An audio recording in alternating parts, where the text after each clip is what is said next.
In this video, I'm going to show you the quick process of logging in to your Evernote account. If you have also signed up for the Evernote account and if you're trying to log into it, then make sure you keep watching this video until the end. This is a short and easy video, so let's jump right in.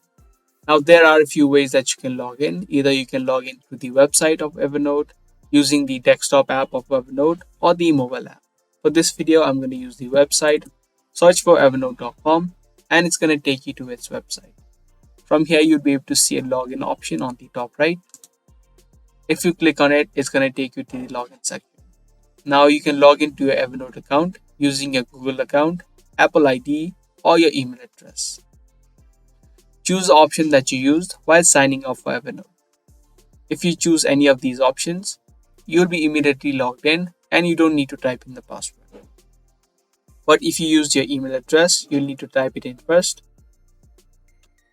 and then click on continue. In the next section, it's going to ask you to type in the password. If you have forgotten the password to your account, you can click on the forgot password link and from there you'll be able to reset and create a new password of Evernote.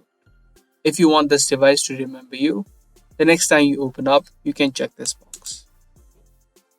Click on sign in after you typed in both of these information and you'll be successfully signed in to your Evernote account.